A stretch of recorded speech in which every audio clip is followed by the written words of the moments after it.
عائشہ رضی اللہ عنہا نے بیان کیا کہ نبی کریم صلی اللہ علیہ وسلم نے کوئی کام کیا جس سے بعض لوگوں نے بچنا پرہیز کرنا اختیار کیا۔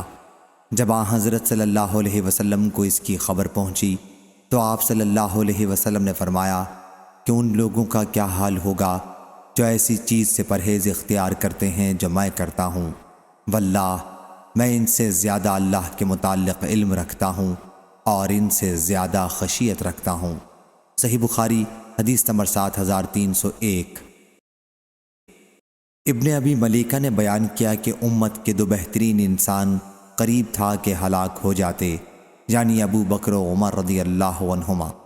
جس وقت نبی کریم صلی اللہ علیہ وسلم کے پاس بنی تمیم کا وفد آیا تو ان میں ایک صاحب عمر رضی اللہ عنہ نے بنی مجاشے میں سے اقرا بن حابس حنظلی رضی اللہ عنہ کو ان کا سردار بنائے جانے کا مشورہ دیا، تو انہوں نے یہ درخواست کی کہ کسی کو ہمارا سردار بنا دیجئے، اور دوسرے صاحب ابو بکر رضی اللہ عنہ نے دوسرے قعقاع بن سعید بن زرارہ کو امیر بنائے جانے کا مشورہ دیا۔ اس پر ابو بکر رضی اللہ عنہ نے عمر رضی اللہ عنہ سے کہا کہ آپ کا مقصد صرف میری مخالفت کرنا ہے۔ عمر رضی اللہ عنہ نے کہا کہ میری نیت آپ کی مخالفت کرنا نہیں ہے، اور نبی کریم صلی اللہ علیہ وسلم کی موجودگی میں دونوں بزرگوں کی آواز بلند ہو گئی۔ چنانچہ یہ آیت نازل ہوئی، اے لوگو جو ایمان لے آئے ہو اپنی آواز کو بلند نہ کرو، ارشاد خداوندی عظیم تک۔ ابن ابی ملیکہ نے بیان کیا کہ ابن زبیر رضی اللہ عنہ کہتے تھے کہ عمر رضی اللہ عنہ نے اس آیت کے اترنے کے بعد یہ طریقہ اختیار کیا، اور ابن زبیر رضی اللہ عنہ نے ابو بکر رضی اللہ عنہ اپنے نانا کا ذکر کیا۔ وہ جب حضرت صلی اللہ علیہ وسلم سے کچھ عرض کرتے تو اتنی آہستگی سے جیسے کوئی کان میں بات کرتا ہے، حتیٰ کہ حضرت صلی اللہ علیہ وسلم کو بات سنائی نہ دیتی تو آپ دوبارہ پوچھتے کیا کہا۔ صحیح بخاری حدیث نمبر 7302۔ ام المومنین عائشہ رضی اللہ عنہا نے بیان کیا کہ رسول اللہ صلی اللہ علیہ وسلم نے اپنی بیماری میں فرمایا، ابو بکر رضی اللہ عنہ سے کہو کہ لوگوں کو نماز پڑھائیں۔ حضرت عائشہ رضی اللہ عنہا نے کہا کہ میں نے جواباً عرض کیا کہ ابو بکر رضی اللہ عنہ اگر آپ کی جگہ کھڑے ہوں گے تو رونے کی شدت کی وجہ سے اپنی آواز لوگوں کو نہیں سنا سکیں گے، اس لیے آپ عمر رضی اللہ عنہ کو حکم دیجئے۔ حضرت صلی اللہ علیہ وسلم نے فرمایا کہ ابو بکر رضی اللہ عنہ سے کہو کہ لوگوں کو نماز پڑھائیں۔ عائشہ رضی اللہ عنہا نے بیان کیا کہ میں نے حفصہ رضی اللہ عنہا سے کہا کہ تم کہو کہ ابو بکر رضی اللہ عنہ آپ کی جگہ کھڑے ہوں گے تو شدت بکا کی وجہ سے لوگوں کو سنا نہیں سکیں گے، اس لیے آپ عمر رضی اللہ عنہ کو نماز پڑھانے کا حکم دیں۔ حفصہ رضی اللہ عنہا نے ایسا ہی کیا۔ اس پر حضرت صلی اللہ علیہ وسلم نے فرمایا کہ بلا شبہ تم لوگ یوسف علیہ السلام پیغمبر کی ساتھ والیاں ہو۔ ابو بکر رضی اللہ عنہ سے کہو کہ لوگوں کو نماز پڑھائیں۔ بعد میں حفصہ رضی اللہ عنہا نے عائشہ رضی اللہ عنہا سے کہا کہ میں نے تم سے کچھ کبھی بھلائی نہیں دیکھی۔ صحیح بخاری حدیث نمبر 7303۔ سہل بن سعد سعدی رضی اللہ عنہ نے بیان کیا کہ عویمر اجلانی عاصم بن عدی کے پاس آیا اور کہا اس شخص کے بارے میں آپ کا کیا خیال ہے جو اپنی بیوی کے ساتھ کسی دوسرے مرد کو پائے اور اسے قتل کر دے؟ کیا آپ لوگ مقتول کے بدلے میں اسے قتل کر دیں گے؟ عاصم رضی اللہ عنہ میرے لیے آپ رسول اللہ صلی اللہ علیہ وسلم سے اس کے متعلق پوچھ دیجئے۔ چنانچہ انہوں نے حضرت صلی اللہ علیہ وسلم سے پوچھا، لیکن آپ نے اس طرح کے سوال کو ناپسند کیا اور معیوب جانا۔ عاصم رضی اللہ عنہ نے واپس آ کر انہیں بتایا کہ حضرت صلی اللہ علیہ وسلم نے اس طرح کے سوال کو ناپسند کیا۔ اس پر عویمر رضی اللہ عنہ بولے کہ واللہ میں خود حضرت صلی اللہ علیہ وسلم کے پاس جاؤں گا۔ خیر، عویمر رضی اللہ عنہ آپ کے پاس آئے، اور عاصم رضی اللہ عنہ کے لوٹ جانے کے بعد اللہ تعالیٰ نے قرآن مجید کی آیت آپ پر نازل کی۔ چنانچہ حضرت صلی اللہ علیہ وسلم نے ان سے کہا کہ تمہارے بارے میں اللہ تعالیٰ نے قرآن نازل کیا ہے۔ پھر آپ نے دونوں میاں بیوی کو بلایا، دونوں آگے بڑھے اور لعان کیا۔ پھر عویمر رضی اللہ عنہ نے کہا کہ یا رسول اللہ صلی اللہ علیہ وسلم، اگر اسے اب بھی اپنے پاس رکھتا ہوں تو اس کا مطلب یہ ہے کہ میں جھوٹا ہوں۔ چنانچہ اس نے فوراً اپنی بیوی کو جدا کر دیا۔ حضرت صلی اللہ علیہ وسلم نے جدا کرنے کا حکم نہیں دیا تھا، پھر لعان کرنے والوں میں یہی طریقہ رائج ہو گیا۔ حضرت صلی اللہ علیہ وسلم نے فرمایا کہ دیکھتے رہو، اس کا بچہ سرخ، پست قد، باصحنی کی طرح کا پیدا ہو تو میں سمجھتا ہوں کہ وہ عویمر کا ہی بچہ ہے۔ عویمر نے عورت پر جھوٹا طوفان باندھا، اور اگر سانولے رنگ کا بڑی آنکھ والا بڑے بڑے چوتڑ والا پیدا ہو، جب میں سمجھوں گا کہ عویمر رضی اللہ عنہ سچا ہے، پھر اس عورت کا بچہ اس مکروہ صورت کا، یعنی جس مرد سے وہ بدنام ہوئی تھی اسی صورت کا پیدا ہوا۔ صحیح بخاری حدیث نمبر 7304۔ مالک بن اوس نظری نے خبر دی کہ محمد بن جبیر بن مطعم نے مجھ سے اس سلسلے میں ذکر کیا تھا۔ پھر میں مالک کے پاس گیا اور ان سے اس حدیث کے متعلق پوچھا۔ انہوں نے بیان کیا کہ میں روانہ ہوا اور عمر رضی اللہ عنہ کی خدمت میں حاضر ہوا۔ اتنے میں ان کے دربان یرفع آئے اور کہا کہ عثمان، عبد الرحمن، زبیر اور سعد رضی اللہ عنہم اندر آنے کی اجازت چاہتے ہیں، کیا انہیں اجازت دی جائے؟ عمر رضی اللہ عنہ نے کہا کہ ہاں۔ چنانچہ سب لوگ اندر آ گئے اور سلام کیا اور بیٹھ گئے۔ پھر یرفع نے آ کر پوچھا کہ کیا علی اور عباس رضی اللہ عنہ کو اجازت دی جائے؟ ان حضرات کو بھی اندر بلایا۔ عباس رضی اللہ عنہ نے کہا کہ امیر المومنین رضی اللہ عنہ، میرے اور ظالم کے درمیان فیصلہ کر دیجئے۔ آپس میں دونوں نے سخت کلامی کی۔ اس پر عثمان رضی اللہ عنہ اور ان کے ساتھیوں کی جماعت نے کہا کہ امیر المومنین رضی اللہ عنہ ان کے درمیان فیصلہ کر دیجئے تاکہ دونوں کو آرام حاصل ہو۔ عمر رضی اللہ عنہ نے کہا کہ صبر کرو، میں تمہیں اللہ کی قسم دیتا ہوں جس کی اجازت سے آسمان و زمین قائم ہے۔ کیا آپ لوگوں کو معلوم ہے کہ نبی کریم صلی اللہ علیہ وسلم نے فرمایا تھا کہ ہماری میراث تقسیم نہیں ہوتی، ہم جو کچھ چھوڑیں وہ صدقہ ہے؟ حضرت صلی اللہ علیہ وسلم نے اس سے خود اپنی ذات مراد لی تھی۔ جماعت نے کہا کہ ہاں، حضرت صلی اللہ علیہ وسلم نے یہ فرمایا تھا۔ پھر آپ علی رضی اللہ عنہ اور عباس رضی اللہ عنہ کی طرف متوجہ ہوئے اور کہا کہ میں آپ لوگوں کو اللہ کی قسم دیتا ہوں، کیا آپ لوگوں کو معلوم ہے کہ حضرت صلی اللہ علیہ وسلم نے یہ فرمایا تھا؟ انہوں نے بھی کہا کہ ہاں۔ عمر رضی اللہ عنہ نے اس کے بعد کہا کہ پھر میں آپ لوگوں سے اس بارے میں گفتگو کرتا ہوں۔ اللہ تعالیٰ نے اپنے رسول کا اس مال میں سے ایک حصہ مخصوص کیا تھا جو اس نے آپ کے سوا کسی کو نہیں دیا، اس لیے کہ اللہ تعالیٰ فرماتا ہے کہ ما افاء اللہ علی رسولہ منہم فمن اوجف سم، تو یہ مال خاص حضرت صلی اللہ علیہ وسلم کے لیے تھا۔ پھر واللہ حضرت صلی اللہ علیہ وسلم نے اسے آپ لوگوں کو نظر انداز کر کے اپنے لیے جمع نہیں کیا اور نہ اسے اپنی ذاتی جائیداد بنایا۔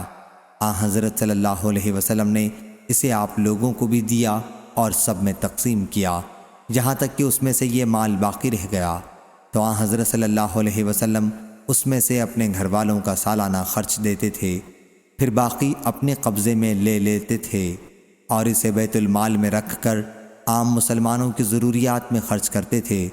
حضرت صلی اللہ علیہ وسلم نے زندگی بھر اس کے مطابق عمل کیا۔ میں آپ لوگوں کو اللہ کی قسم دیتا ہوں، کیا آپ کو اس کا علم ہے؟ صحابہ رضی اللہ عنہم نے کہا کہ ہاں۔ پھر آپ نے علی اور عباس رضی اللہ عنہ سے کہا، میں آپ دونوں حضرات کو بھی اللہ کی قسم دیتا ہوں، کیا آپ لوگوں کو اس کا علم ہے؟ انہوں نے بھی کہا کہ ہاں۔ پھر اللہ تعالیٰ نے اپنے نبی صلی اللہ علیہ وسلم کو وفات دی اور ابو بکر رضی اللہ عنہ نے حضرت صلی اللہ علیہ وسلم کے ولی ہونے کی حیثیت سے اس پر قبضہ کیا اور اس میں اسی طرح عمل کیا جیسا کہ حضرت صلی اللہ علیہ وسلم کرتے تھے۔ آپ دونوں حضرات بھی یہیں موجود تھے۔ آپ نے علی اور عباس رضی اللہ عنہ کی طرف متوجہ ہو کر یہ بات کہی اور آپ لوگوں کا خیال تھا کہ ابو بکر رضی اللہ عنہ اس معاملے میں خطا کار ہیں اور اللہ خوب جانتا ہے کہ وہ اس معاملے میں سچے اور نیک اور سب سے زیادہ حق کی پیروی کرنے والے تھے۔ پھر اللہ تعالیٰ نے ابو بکر رضی اللہ عنہ کو بھی وفات دی اور میں نے کہا کہ میں رسول اللہ صلی اللہ علیہ وسلم اور ابو بکر رضی اللہ عنہ کا ولی ہوں۔ اس طرح میں نے بھی اس جائیداد کو اپنے قبضے میں 2 سال تک رکھا اور اس میں اسی کے مطابق عمل کرتا رہا جیسا کہ حضرت صلی اللہ علیہ وسلم اور ابو بکر رضی اللہ عنہ نے کیا تھا۔ پھر آپ دونوں حضرات میرے پاس آئے اور آپ لوگوں کا معاملہ ایک ہی تھا، کوئی اختلاف نہیں تھا۔ آپ عباس رضی اللہ عنہ اپنے بھائی کے لڑکے کی طرف سے اپنی میراث لینے آئے، اور یہ علی رضی اللہ عنہ اپنی بیوی کی طرف سے ان کے والد کے میراث کا مطالبہ کرنے آئے۔ میں نے تم سے کہا کہ یہ جائیداد تقسیم تو نہیں ہو سکتی، لیکن تم لوگ چاہو تو میں اہتمام کے طور پر آپ کو یہ جائیداد دے دوں، لیکن شرط یہ ہے کہ آپ لوگوں پر اللہ کا عہد اور اس کی میثاق ہے کہ اس کو اسی طرح خرچ کرو گے جس طرح رسول اللہ صلی اللہ علیہ وسلم نے کیا تھا، اور جس طرح ابو بکر رضی اللہ عنہ نے کیا تھا، اور جس طرح میں نے اپنے زمانہ ولایت میں کیا۔ اگر یہ منظور نہ ہو تو پھر مجھ سے اس معاملے میں بات نہ کریں۔ آپ دونوں حضرات نے کہا کہ اس شرط کے ساتھ ہمارے حوالے جائیداد کر دیں۔ چنانچہ میں نے اس شرط کے ساتھ آپ کے حوالے جائیداد کر دی تھی۔ میں آپ لوگوں کو اللہ کی قسم دیتا ہوں، کیا میں نے ان لوگوں کو اس شرط کے ساتھ جائیداد دی تھی؟ جماعت نے کہا کہ ہاں۔ پھر آپ علی اور عباس رضی اللہ عنہ کی طرف متوجہ ہوئے اور کہا، میں آپ لوگوں کو اللہ کی قسم دیتا ہوں، کیا میں نے جائیداد آپ لوگوں کو اس شرط کے ساتھ حوالے کی تھی؟ انہوں نے بھی کہا کہ ہاں۔ پھر آپ نے کہا، کیا آپ لوگ مجھ سے اس کے سوا کوئی اور فیصلہ چاہتے ہیں؟ پس اس ذات کی قسم جس کے حکم سے آسمان و زمین قائم ہیں، اس میں اس کے علاوہ کوئی فیصلہ نہیں کر سکتا یہاں تک کہ قیامت آ جائے۔ اگر آپ لوگ اس کا انتظام نہیں کر سکتے تو پھر میرے حوالے کر دو، میں اس کا بھی انتظام کر لوں گا۔ صحیح بخاری حدیث نمبر 7305۔ عاصم نے بیان کیا، کہا کہ میں نے انس رضی اللہ عنہ سے پوچھا، کیا رسول اللہ صلی اللہ علیہ وسلم نے مدینہ منورہ کو حرمت والا شہر قرار دیا ہے؟ فرمایا کہ ہاں، فلاں جگہ عیر سے فلاں جگہ سور تک اس علاقے کا درخت نہیں کاٹا جائے گا جس نے اس حدود میں کوئی نئی بات پیدا کی، اس پر اللہ کی، فرشتوں کی اور تمام انسانوں کی لعنت ہے۔ عاصم نے بیان کیا کہ پھر مجھے موسیٰ بن انس نے خبر دی کہ انس رضی اللہ عنہ نے یہ بھی بیان کیا تھا کہ یا کسی نے دین میں بدعت پیدا کرنے والے کو پناہ دی۔ صحیح بخاری حدیث نمبر 7306۔ اور وہ نے بیان کیا کہ عبداللہ بن عمرو بن عاص رضی اللہ عنہ نے ہمیں ساتھ لے کر حج کیا تو میں نے انہیں یہ کہتے سنا کہ میں نے نبی کریم صلی اللہ علیہ وسلم سے سنا، آپ نے فرمایا کہ اللہ تعالیٰ علم کو اس کے بعد کہ تمہیں دیا ہے ایک دم سے نہیں اٹھا لے گا، بلکہ اسے اس طرح ختم کرے گا کہ علماء کو ان کے علم کے ساتھ اٹھا لے گا۔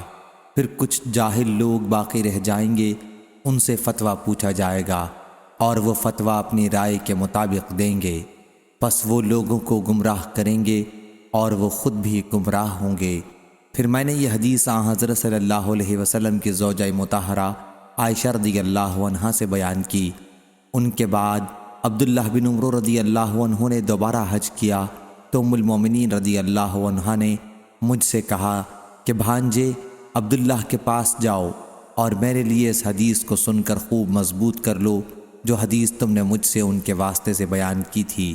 چنانچہ میں ان کے پاس آیا اور میں نے ان سے پوچھا تو انہوں نے مجھ سے وہ حدیث بیان کی اسی طرح جیسا کہ وہ پہلے مجھ سے بیان کر چکے تھے۔ پھر میں عائشہ رضی اللہ عنہا کے پاس آیا اور انہیں اس کی خبر دی تو انہیں تعجب ہوا اور بولیں کہ واللہ عبداللہ بن عمرو رضی اللہ عنہ نے خوب یاد رکھا۔ صحیح بخاری حدیث نمبر 7307۔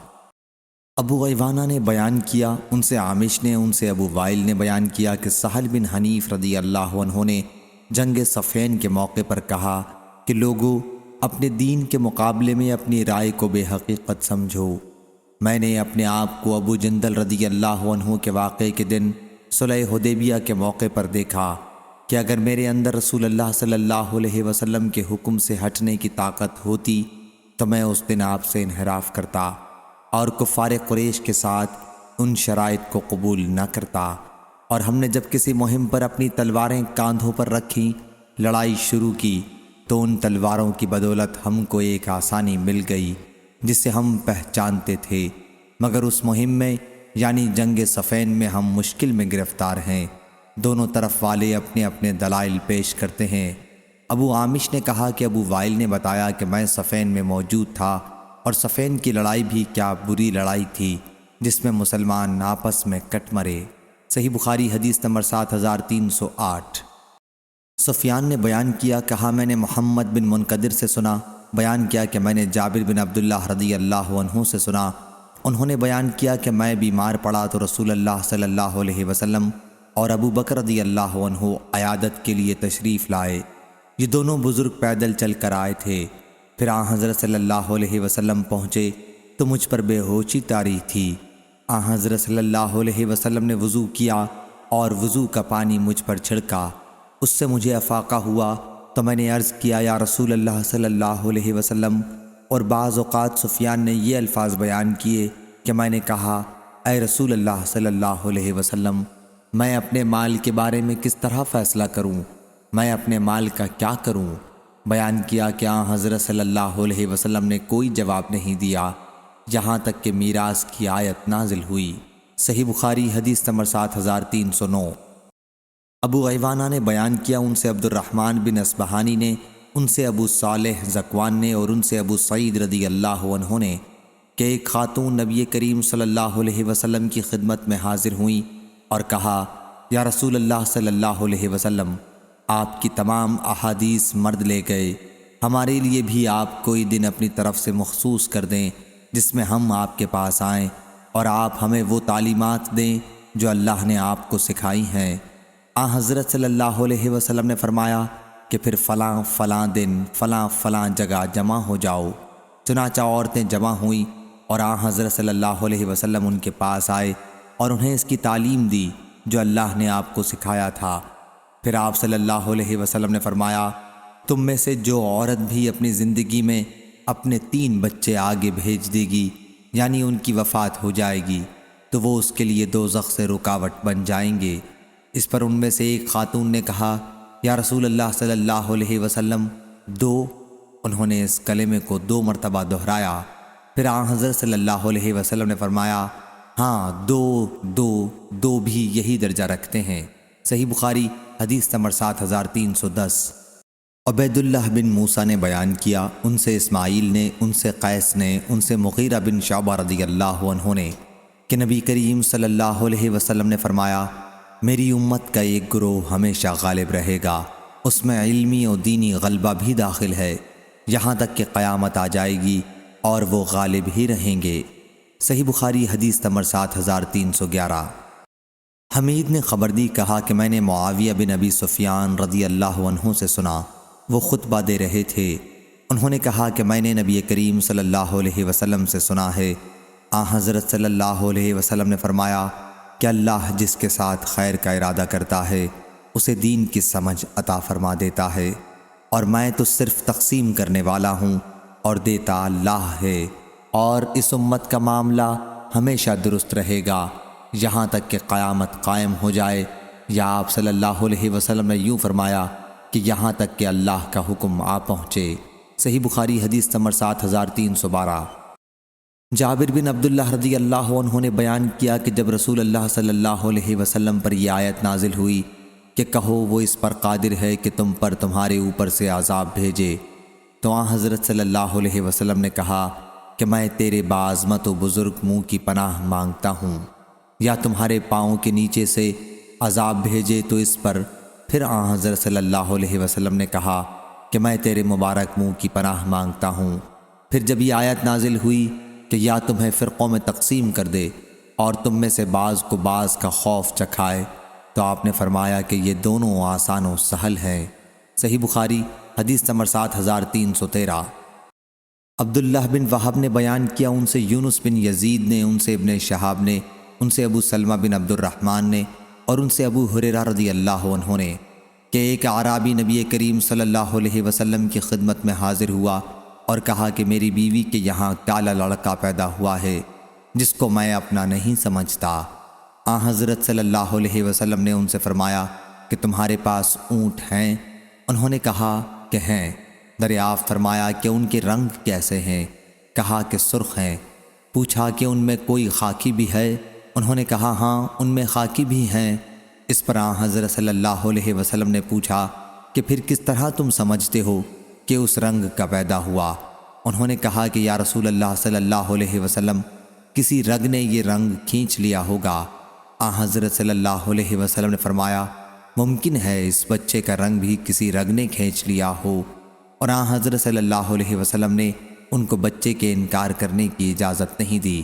صحیح بخاری حدیث نمبر 7314۔ ابو غیوانہ نے بیان کیا، ان سے ابو بشر نے، ان سے سعید بن جبیر نے، اور ان سے ابن عباس رضی اللہ عنہ نے کہ ایک خاتون رسول اللہ صلی اللہ علیہ وسلم کے پاس آئیں اور عرض کیا کہ میری والدہ نے حج کرنے کی نظر مانی تھی اور وہ ادائیگی سے پہلے ہی وفات پا گئیں، کیا میں ان کی طرف سے حج کر لوں؟ حضرت صلی اللہ علیہ وسلم نے فرمایا کہ ہاں، ان کی طرف سے حج کر لو۔ تمہارا کیا خیال ہے، اگر تمہاری والدہ پر قرض ہوتا تو تم اسے پورا کرتی؟ انہوں نے کہا کہ ہاں۔ حضرت صلی اللہ علیہ وسلم نے فرمایا کہ پھر اس قرض کو بھی پورا کر جو اللہ تعالیٰ کا ہے، کیونکہ اس قرض کا پورا کرنا زیادہ ضروری ہے۔ صحیح بخاری حدیث نمبر 7315۔ عبداللہ بن مسعود رضی اللہ عنہ نے بیان کیا کہ رسول اللہ صلی اللہ علیہ وسلم نے فرمایا رشک دو ہی آدمیوں پر ہو سکتا ہے، ایک وہ جسے اللہ نے مال دیا اور اسے مال کو راہ حق میں لٹانے کی پوری طرح توفیق ملی ہوتی ہے، اور دوسرا وہ جسے اللہ نے حکمت دی ہے اور وہ اس کے ذریعے فیصلہ کرتا ہے اور اس کی تعلیم دیتا ہے۔ صحیح بخاری حدیث نمبر 7316۔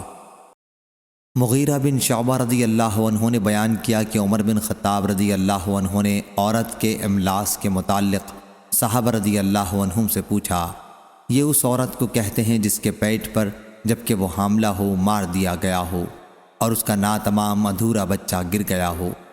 عمر رضی اللہ عنہ نے پوچھا، آپ لوگوں میں سے کسی نے نبی کریم صلی اللہ علیہ وسلم سے اس کے بارے میں کوئی حدیث سنی ہے؟ میں نے کہا کہ میں نے سنی ہے۔ پوچھا کیا حدیث ہے؟ میں نے بیان کیا کہ میں نے نبی کریم صلی اللہ علیہ وسلم سے سنا ہے کہ ایسی صورت میں ایک غلام یا باندی تاوان کے طور پر ہے۔ عمر رضی اللہ عنہ نے کہا کہ تم اب چھوٹ نہیں سکتے یہاں تک کہ تم نے جو حدیث بیان کی ہے اس سلسلے میں نجات کا کوئی ذریعہ یعنی کوئی شہادت کہ واقعی حضرت صلی اللہ علیہ وسلم نے یہ حدیث فرمائی تھی لاؤ۔ صحیح بخاری حدیث نمبر 7317۔ پھر میں نکلا تو محمد بن مسلمہ رضی اللہ عنہ مل گئے اور میں انہیں لایا، اور انہوں نے میرے ساتھ گواہی دی کہ انہوں نے رسول اللہ صلی اللہ علیہ وسلم کو فرماتے سنا ہے کہ اس میں ایک غلام یا باندی کی تاوان ہے۔ ہشام بن عروہ کے ساتھ اس حدیث کو ابن ابی زناد نے بھی اپنے باپ سے، انہوں نے عروہ سے، انہوں نے مغیرہ رضی اللہ عنہ سے روایت کیا۔ صحیح بخاری حدیث نمبر 7318۔ ابن ابی ذئب نے بیان کیا، ان سے مقبری نے اور ان سے ابو ہریرہ رضی اللہ عنہ نے کہ نبی کریم صلی اللہ علیہ وسلم نے فرمایا قیامت اس وقت تک قائم نہیں ہوگی جب تک میری امت اس طرح پچھلی امتوں کے مطابق نہیں ہو جائے گی جیسے بالشت بالشت کے اور ہاتھ ہاتھ کے برابر ہوتا ہے۔ پوچھا گیا یا رسول اللہ صلی اللہ علیہ وسلم اگلی امتوں سے کون مراد ہے؟ پارسی اور نصرانی؟ آپ نے فرمایا پھر اور کون؟ صحیح بخاری حدیث نمبر 7319۔ ابو سعید خدری رضی اللہ عنہ نے بیان کیا کہ نبی کریم صلی اللہ علیہ وسلم نے فرمایا تم اپنے سے پہلی امتوں کو ایک ایک بالشت اور ایک ایک گز میں تباہ کرو گے، یہاں تک کہ اگر وہ کسی گوہ کے سوراخ میں داخل ہوئے ہوں گے تو تم اس میں بھی ان کی اتباع کرو گے۔ ہم نے پوچھا یا رسول اللہ صلی اللہ علیہ وسلم کیا یہود و نصارہ مراد ہیں؟ فرمایا پھر اور کون؟ صحیح بخاری حدیث نمبر 7320۔ عبداللہ بن مسعود رضی اللہ عنہ نے بیان کیا کہ نبی کریم صلی اللہ علیہ وسلم نے فرمایا جو شخص بھی ظلم کے ساتھ قتل کیا جائے گا اس کے گناہ کا ایک حصہ آدم علیہ السلام کے پہلے بیٹے قابیل پر بھی پڑے گا۔ بعض اوقات سفیان نے اس طرح بیان کیا کہ اس کے خون کا، کیونکہ اسی نے سب سے پہلے ناحق خون کی بری رسم قائم کی۔ صحیح بخاری حدیث نمبر 7321۔ امام مالک نے بیان کیا، انہوں نے محمد بن منقدر سے، انہوں نے جابر بن عبداللہ انصاری سلمہ رضی اللہ عنہ سے کہ ایک گنوار قیس بن ابی حازم یا قیس بن حازم یا اور کوئی نے حضرت صلی اللہ علیہ وسلم سے اسلام پر بیعت کی، پھر مدینے میں اس کو تپ آنے لگی۔ وہ حضرت صلی اللہ علیہ وسلم کے پاس آیا، کہنے لگا یا رسول اللہ صلی اللہ علیہ وسلم میری بیعت توڑ دیجئے۔ حضرت صلی اللہ علیہ وسلم نے انکار کیا، پھر آیا اور کہنے لگا یا رسول اللہ صلی اللہ علیہ وسلم میری بیعت فسخ کر دیجئے۔ حضرت صلی اللہ علیہ وسلم نے پھر انکار کیا۔ اس کے بعد وہ مدینے سے نکل کر اپنے جنگل کو چلا گیا تو حضرت صلی اللہ علیہ وسلم نے فرمایا کہ مدینہ لوہار کی بھٹی کی طرح ہے جو اپنی میل کچیل دور کر دیتی ہے اور کھرے پاکیزہ مال کو رکھ لیتی ہے۔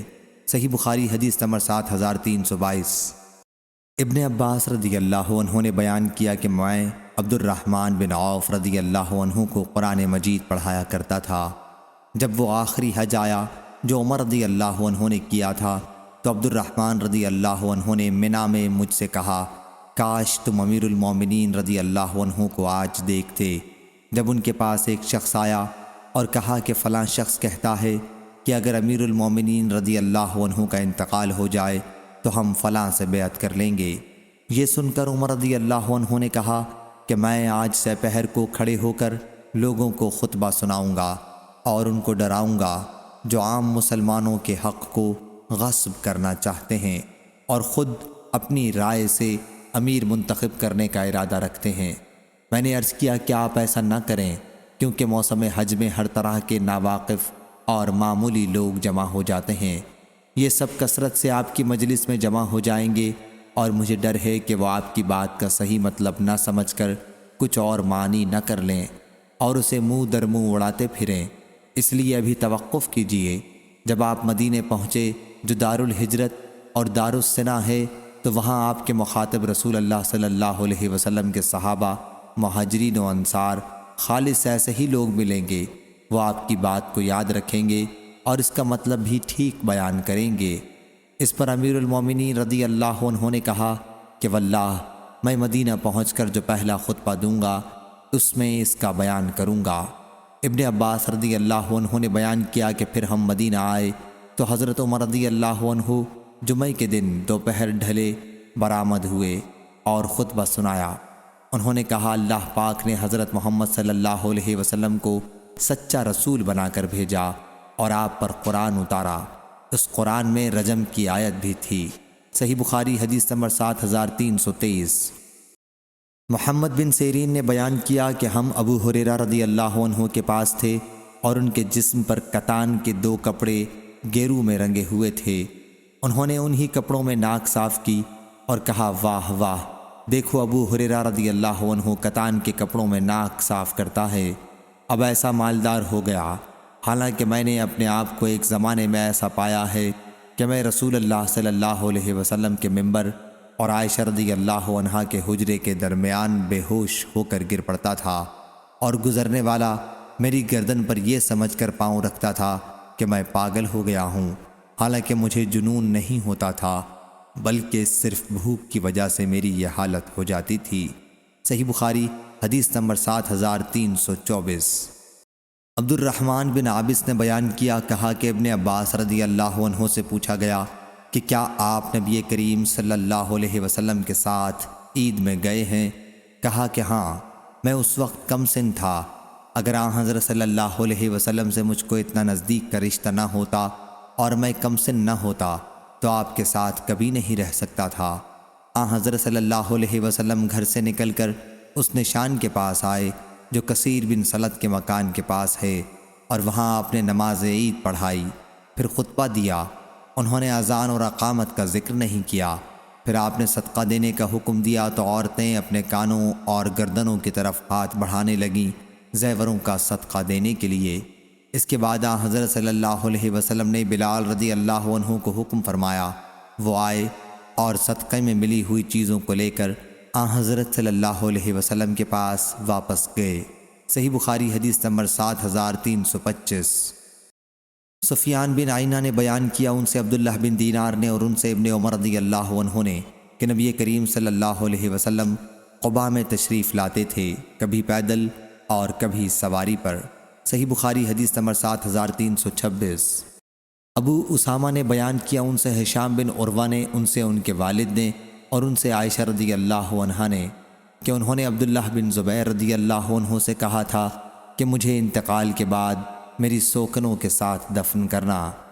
حضرت صلی اللہ علیہ وسلم کے ساتھ حجرے میں دفن مت کرنا، کیونکہ میں پسند نہیں کرتی کہ میری آپ کی اور بیویوں سے زیادہ پاکی بیان کی جائے۔ صحیح بخاری حدیث نمبر 7327۔ اور حشام سے روایت ہے، ان سے ان کے والد نے بیان کیا کہ عمر رضی اللہ عنہ نے عائشہ رضی اللہ عنہا کے یہاں آدمی بھیجا کہ مجھے اجازت دیں کہ حضرت صلی اللہ علیہ وسلم کے ساتھ دفن کیا جاؤں۔ انہوں نے کہا کہ ہاں، اللہ کی قسم میں ان کو اجازت دیتی ہوں۔ راوی نے بیان کیا کہ پہلے جب کوئی صحابی ان سے وہاں دفن ہونے کی اجازت مانگتے تو وہ کہلا دیتی تھیں کہ نہیں، اللہ کی قسم میں ان کے ساتھ کسی اور کو دفن نہیں ہونے دوں گی۔ صحیح بخاری حدیث نمبر 7328۔ انس بن مالک رضی اللہ عنہ نے خبر دی کہ رسول اللہ صلی اللہ علیہ وسلم عصر کی نماز پڑھ کر ان گاؤں میں جاتے جو مدینے کی بلندی پر واقع ہیں، وہاں پہنچ جاتے اور سورج بلند رہتا۔ اوالی مدینہ کا بھی یہی حکم ہے، اور لیث نے بھی اس حدیث کو یونس سے روایت کیا۔ اس میں اتنا زیادہ ہے کہ یہ گاؤں مدینہ سے 3 یا 4 میل پر واقع ہیں۔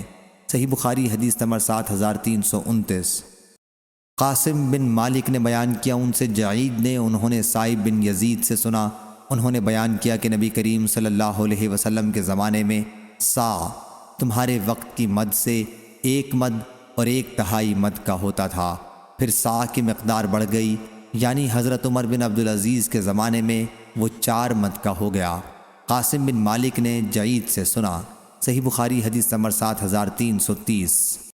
عبداللہ بن مسلمہ نے بیان کیا، ان سے امام مالک نے، ان سے اسحاق بن عبداللہ بن ابی طلحہ نے، اور ان سے انس بن مالک رضی اللہ عنہ نے کہ رسول اللہ صلی اللہ علیہ وسلم نے فرمایا، اے اللہ، ان مدینہ والوں کے پیمانے میں انہیں برکت دے، اور ان کے سا اور مد میں انہیں برکت دے۔ آپ کی مراد اہل مدینہ کے سا و مد سے تھی۔ مدنی سا اور مد کو بھی تاریخی عظمت حاصل ہے۔ صحیح بخاری حدیث نمبر 7331۔ ابو زمرہ نے بیان کیا، کہا ہم سے موسیٰ بن عقبہ نے، ان سے نافع نے، اور ان سے ابن عمر رضی اللہ عنہ نے کہ نبی کریم صلی اللہ علیہ وسلم کے پاس یہودی 1 مرد اور 1 عورت کو لے کر آئے جنہوں نے زنا کیا تھا، تو حضرت صلی اللہ علیہ وسلم نے ان کے لیے رجم کا حکم دیا، اور انہیں مسجد کی اس جگہ کے قریب رجم کیا گیا جہاں جنازے رکھے جاتے ہیں۔ صحیح بخاری حدیث نمبر 7332۔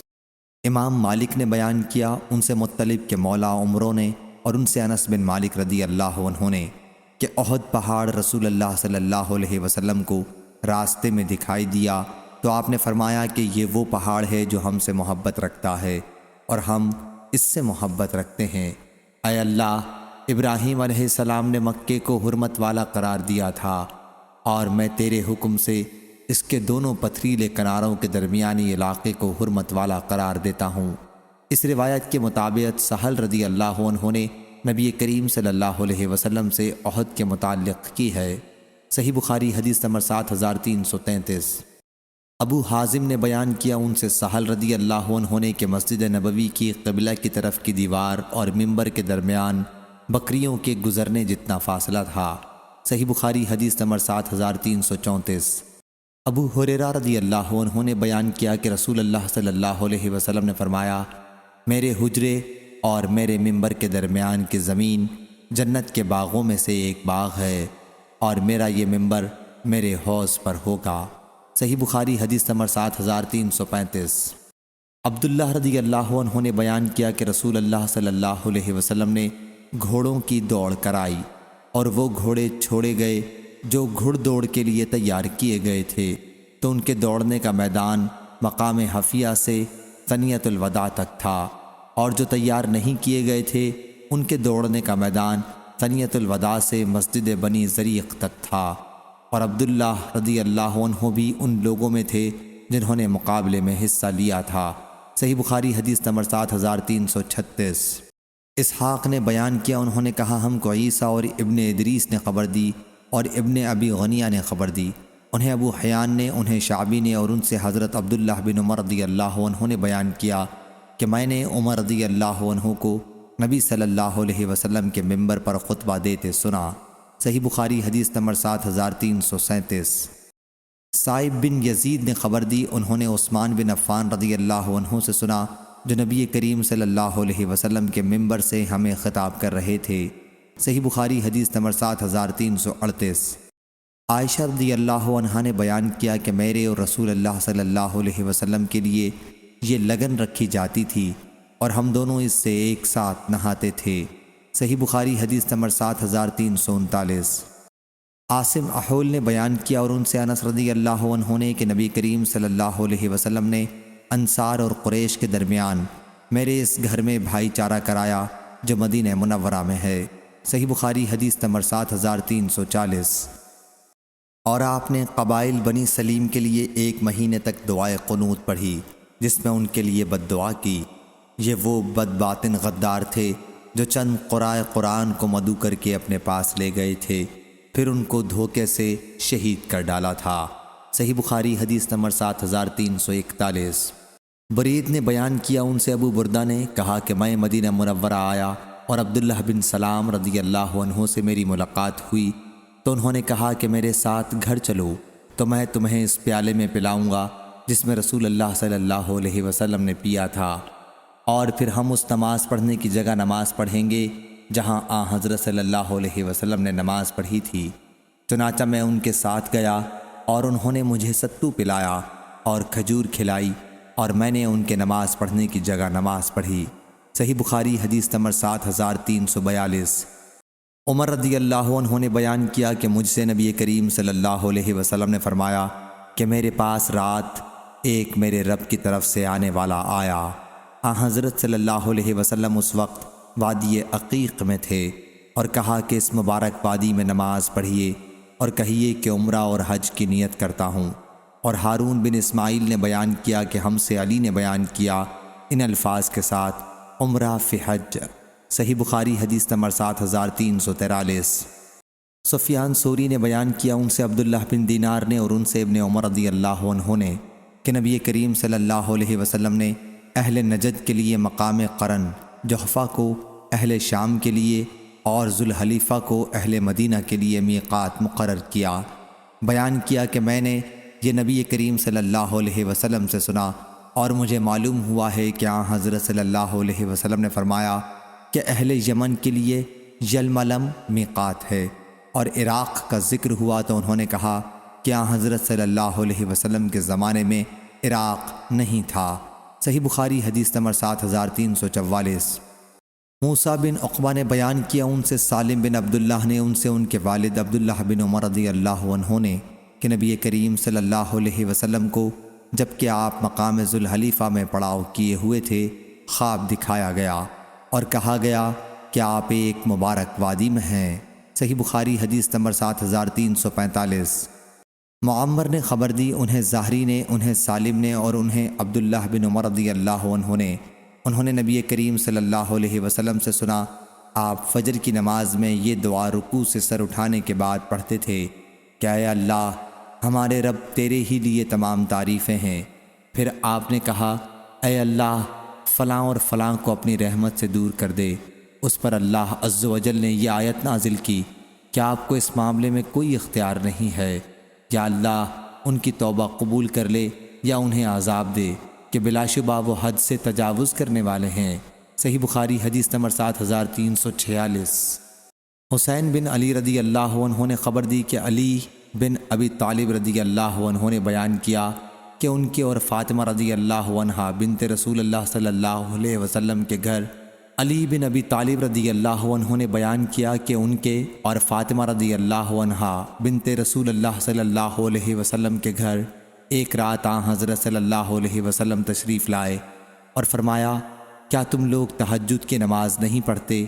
علی رضی اللہ عنہ نے بیان کیا کہ میں نے عرض کیا یا رسول اللہ صلی اللہ علیہ وسلم ہماری جانیں اللہ کے ہاتھ میں ہیں، پس جب وہ ہمیں اٹھانا چاہے تو ہم کو اٹھا دے گا۔ جو ہی میں نے حضرت صلی اللہ علیہ وسلم سے یہ کہا تو آپ پیٹھ موڑ کر واپس جانے لگے اور کوئی جواب نہیں دیا، لیکن واپس جاتے ہوئے آپ صلی اللہ علیہ وسلم اپنی ران پر ہاتھ مار رہے تھے اور کہہ رہے تھے کہ اور انسان بڑا ہی جھگڑالو ہے، اگر کوئی تمہارے پاس رات میں آئے تو طارق کہلائے گا، اور قرآن میں جو والطارق کا لفظ آیا ہے اس سے مراد ستارہ ہے، اور ثاقب بمانی چمکتا ہوا۔ عرب لوگ آگ جلانے والے سے کہتے ہیں الثقب النارک، یعنی آگ روشن کر، اس سے لفظ ثاقب ہے۔ صحیح بخاری حدیث نمبر 7347۔ ابو ہریرہ رضی اللہ عنہ نے بیان کیا کہ ہم مسجد نبوی میں تھے کہ رسول اللہ صلی اللہ علیہ وسلم باہر تشریف لائے اور فرمایا یہودیوں کے پاس چلو۔ چنانچہ ہم حضرت صلی اللہ علیہ وسلم کے ساتھ روانہ ہوئے۔ جب ہم ان کے مدرسے تک پہنچے، حضرت صلی اللہ علیہ وسلم نے کھڑے ہو کر انہیں آواز دی اور فرمایا اے یہودیو، اسلام لاؤ تو تم سلامت رہو گے۔ اس پر یہودیوں نے کہا کہ ابو القاسم، آپ صلی اللہ علیہ وسلم نے اللہ کا حکم پہنچا دیا۔ راوی نے بیان کیا کہ حضرت صلی اللہ علیہ وسلم نے دوبارہ ان سے فرمایا کہ یہی میرا مقصد ہے، اسلام لاؤ تو تم سلامت رہو گے۔ انہوں نے کہا کہ ابو القاسم صلی اللہ علیہ وسلم، آپ نے پیغام خدا پہنچا دیا۔ پھر آپ نے یہی بات تیسری بار کہی اور فرمایا جان لو کہ ساری زمین اللہ اور اس کے رسول کی ہے، اور میں چاہتا ہوں کہ تمہیں اس جگہ سے باہر کر دوں۔ پس تم میں سے جو کوئی اپنی جائیداد کے بدلے میں کوئی قیمت پاتا ہو تو اسے بیچ لے، ورنہ جان لو کہ زمین اللہ اور اس کے رسول کی ہے، تم کو یہ شہر چھوڑنا ہوگا۔ صحیح بخاری حدیث نمبر 7348۔ ابو سعید خدری رضی اللہ عنہ نے بیان کیا کہ رسول اللہ صلی اللہ علیہ وسلم نے فرمایا قیامت کے دن نوح علیہ السلام کو لایا جائے گا اور ان سے پوچھا جائے گا کیا تم نے اللہ کا پیغام پہنچا دیا تھا؟ وہ عرض کریں گے کہ ہاں اے رب۔ پھر ان کی امت سے پوچھا جائے گا کہ کیا انہوں نے تمہیں اللہ کا پیغام پہنچا دیا تھا؟ وہ کہیں گے کہ ہمارے پاس کوئی ڈرانے والا نہیں آیا۔ اللہ تعالی حضرت نوح علیہ السلام سے پوچھیں گے کہ تمہارے گواہ کون ہیں؟ نوح علیہ السلام عرض کریں گے کہ محمد صلی اللہ علیہ وسلم اور ان کی امت۔ پھر تمہیں لایا جائے گا اور تم لوگ ان کے حق میں شہادت دو گے۔ پھر رسول اللہ صلی اللہ علیہ وسلم نے یہ آیت پڑھی اور اسی طرح ہم نے تمہیں درمیانی امت بنایا۔ کہا کہ وسط بمعنی عدل میانہ رو ہے تاکہ تم لوگوں کے لیے گواہ بنو اور رسول تم پر گواہ بنے۔ اسحاق بن منصور سے جعفر بن عون نے روایت کیا، کہا ہم سے عامش نے بیان کیا، ان سے ابو صالح نے، ان سے ابو سعید خدری رضی اللہ عنہ نے، اور ان سے نبی کریم صلی اللہ علیہ وسلم نے یہی حدیث بیان فرمائی۔ صحیح بخاری حدیث نمبر 7349۔ ابو سعید خدری اور ابو ہریرہ رضی اللہ عنہ نے بیان کیا کہ رسول اللہ صلی اللہ علیہ وسلم نے بنی عدی انصاری کے ایک صاحب سواد بن عزیہ کو خیبر کا عامل بنا کر بھیجا تو وہ عمدہ قسم کی کھجوریں وصول کر کے لائے۔ حضرت صلی اللہ علیہ وسلم نے پوچھا کیا خیبر کی تمام کھجوریں ایسی ہی ہیں؟ انہوں نے کہا نہیں یا رسول اللہ صلی اللہ علیہ وسلم، اللہ کی قسم ہم ایسی ایک سا کھجور 2 سا خراب کھجور کے بدلے خرید لیتے ہیں۔ حضرت صلی اللہ علیہ وسلم نے فرمایا کیا ایسا نہ کیا کرو، بلکہ جنس کو جنس کے بدلے برابر برابر میں خریدو، یا یوں کرو کہ ردی کھجور نقد بیچ ڈالو، پھر یہ کھجور اس کے بدلے خرید لو۔ اسی طرح ہر چیز کا جو تول کر بکتی ہے اس کا حکم انہی چیزوں کا ہے جو ناپ کر بکتی ہیں۔ صحیح بخاری حدیث نمبر 7350 7351۔ یزید بن عبداللہ بن حاد نے بیان کیا، ان سے محمد بن ابراہیم بن حارث نے، ان سے بصر بن سعید نے، ان سے عمرو بن العاص کے مولا ابو قیس نے، ان سے عمرو بن عاص رضی اللہ عنہ نے، انہوں نے رسول اللہ صلی اللہ علیہ وسلم سے سنا، آپ نے فرمایا کہ جب حاکم کوئی فیصلہ اپنے اجتہاد سے کرے اور فیصلہ صحیح ہو تو اسے دوہرا ثواب ملتا ہے، اور جب کسی فیصلے میں اجتہاد کرے اور غلطی کر جائے تو اسے اکہرا ثواب ملتا ہے۔ اجتہاد کا بیان کیا کہ پھر میں نے یہ حدیث ابو بکر بن عمرو بن حزم سے بیان کی تو انہوں نے بیان کیا کہ مجھ سے ابو سلمہ بن عبد الرحمن نے اسی طرح بیان کیا، اور ان سے ابو ہریرہ رضی اللہ عنہ نے بیان کیا، اور عبدالعزیز بن مطلب نے بیان کیا، ان سے عبداللہ بن ابی بکر نے بیان کیا، ان سے ابو سلمہ رضی اللہ عنہ نے بیان کیا، اور ان سے نبی کریم صلی اللہ علیہ وسلم نے اسی طرح بیان فرمایا۔ صحیح بخاری حدیث نمبر 7352۔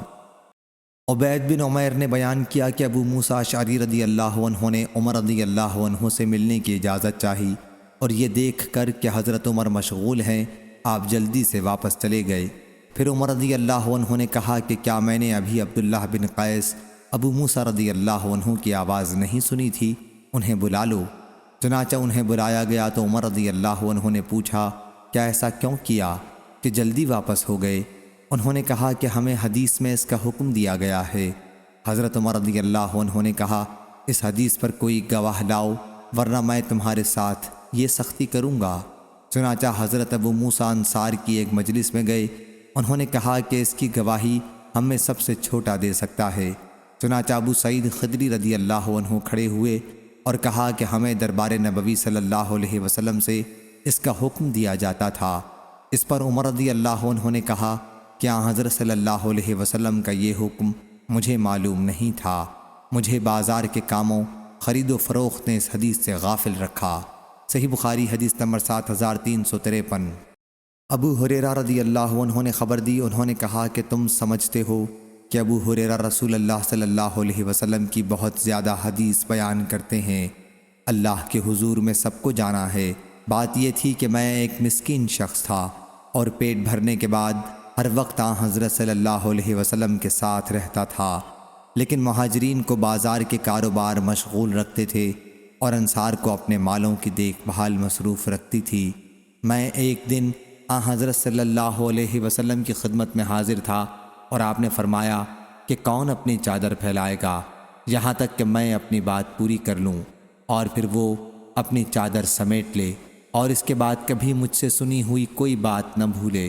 چنانچہ میں نے اپنی چادر جو میرے جسم پر تھی پھیلا دی، اور اس ذات کی قسم جس نے حضرت صلی اللہ علیہ وسلم کو حق کے ساتھ بھیجا تھا، پھر کبھی میں آپ کی کوئی حدیث جو آپ سے سنی تھی نہیں بھولا۔ صحیح بخاری حدیث نمبر 7354۔ محمد بن منقدر نے بیان کیا کہ میں نے جابر بن عبداللہ رضی اللہ عنہ کو دیکھا کہ وہ ابن سیاد کے واقعے پر اللہ کی قسم کھاتے تھے۔ میں نے ان سے کہا کہ آپ اللہ کی قسم کھاتے ہیں؟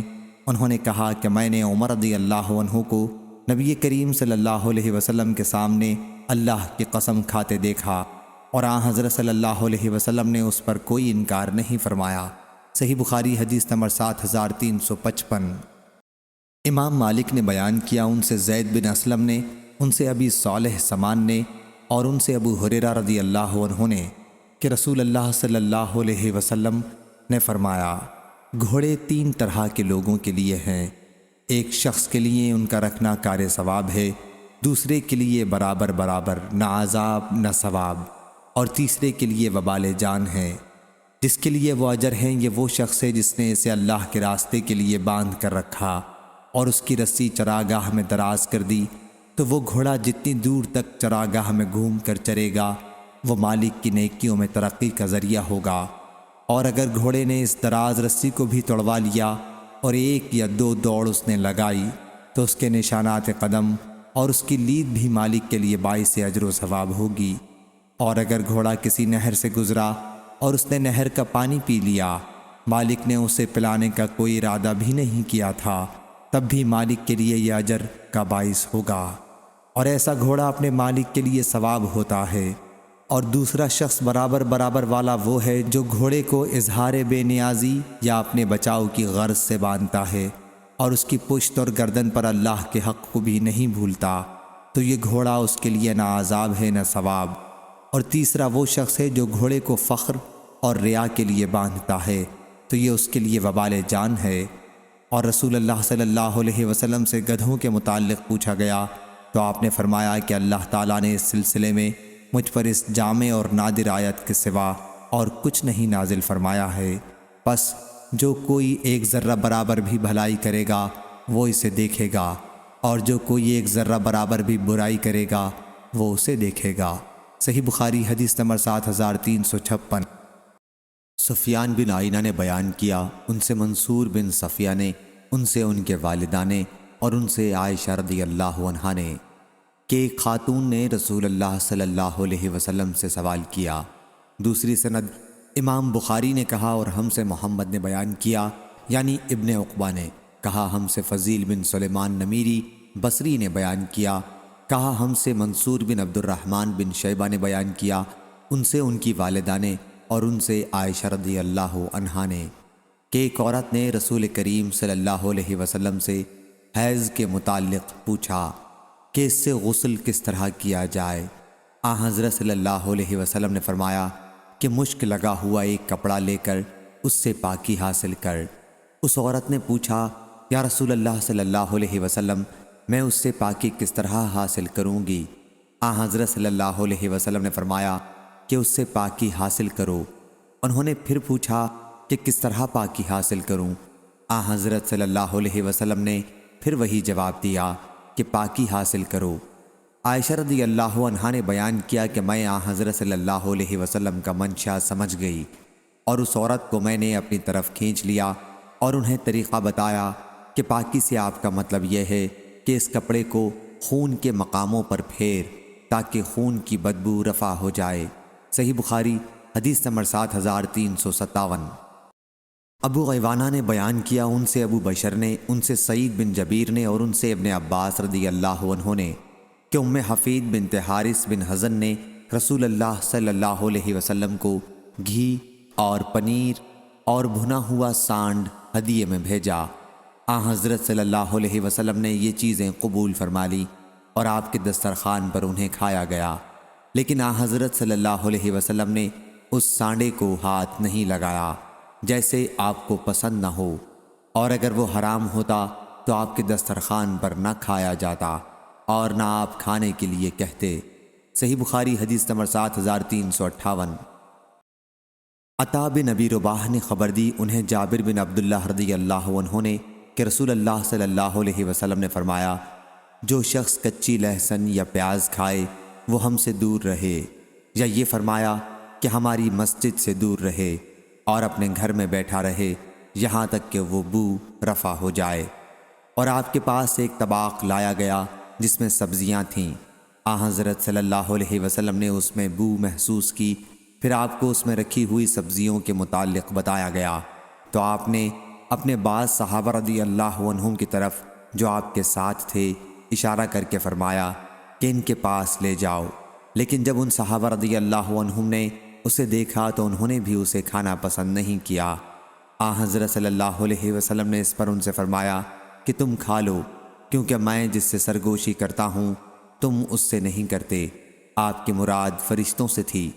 سعید بن کثیر بن عفیر نے جو حضرت امام بخاری رحمہ اللہ کے شیخ ہیں عبداللہ بن وہب سے اس حدیث میں یوں روایت کیا کہ حضرت صلی اللہ علیہ وسلم کے پاس ایک ہانڈی لائی گئی جس میں ترکاری تھی، اور لیث اور ابو صفان عبداللہ بن سعید اموی نے بھی اس حدیث کو یونس سے روایت کیا ہے، لیکن انہوں نے ہانڈی کا قصہ نہیں بیان کیا۔